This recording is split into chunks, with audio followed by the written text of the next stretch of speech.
सम्पूर्णमा सीताराम। म सदाको चाहिँ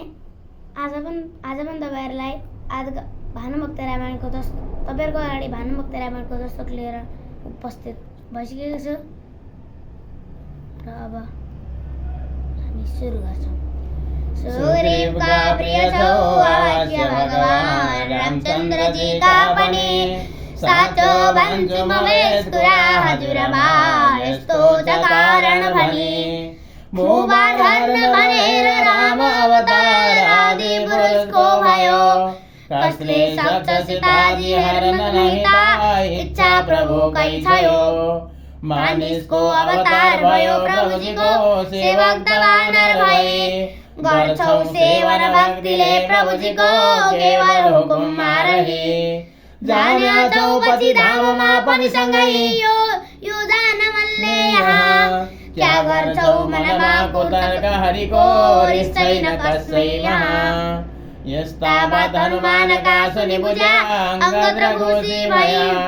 विन्ध्याचल गिरिका कुना कुनी समेत सम्पूर्ण खोज्दै गया।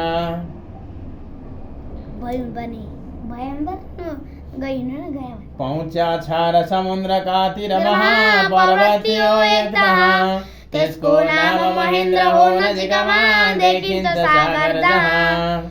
पृथ्वीमा नमिलिन सीता न जलमा जानेछ बाटो कतै खोजौ जाऊ भन्या सक्यौ पृथ्वीमा पाएनौ सीता कसै फर्के जाऊ भन्या पनि अब सहज मर्छन् यही मर्नु आजनीको भनेर तिरमा बाँदर बस्या छन् तही सम्पाति अधि वृद्ध गिद्ध वनमा थिया निस्क्या दसै हेर्या दृष्टि बिलाई देशतिर महा देख्या दिवानर दसै बोल्या वाक्य बनी म मर्छु अब पेट पाया आहारा भनी अंगद वीरहरूले सुन्या र वचन साह्रै डराया पनि लाग्या भन्न सबै दिवानरहरू आएछ हाम्रो त काल मर्छौ आज अवश्य मर्छ यसले यो गिद्धको हेर चाल क्या बात भाग्य जटायुको प्रभुजीको प्यारो हुने काम गरे ठाकुरलाई जाई पार पनि गयो संसार सागर तरी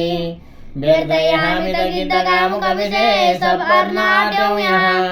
हे दिवानरका वचन सुनि दसै सम्पाति बोल्या तहाँ हे वीर हो न डराऊ आज तिमीले प्यारो सुनायो कुरा मेरै भाइ जटायु हो कहु खबर त्यसका त सबै पुरा अंगद वीरहरूलाई निर्भय दिए भन्या त्या जसै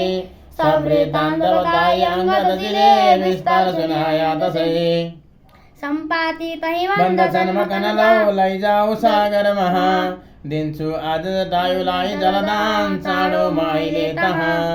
सीताको म बताउला सब खबर स्नान अञ्जली दान गरी यी बात सुनि उतारी झट लगिनया सम्पातिले स्नान गरी दिया अञ्जली दान जसै फेरि वही ल्याएर राखिदिया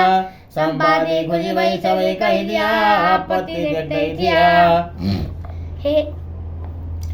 वीर हो म त गिद्ध हुँ र म सीता देख्छु नजरले पनि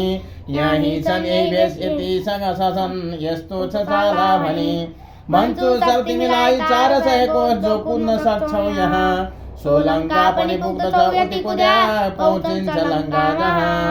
सोलङ्का पनि पुग्दछौ यति कुद्या पहुँचिन्छ लङ्का महा। आज हामीले 10 श्लोक पुरा गर्यौं र भोलि पनि तपाईहरुको अगाडि भानुभक्त रामायणको दस्तक लिएर उपस्थित हुनेछौं। धन्यवाद।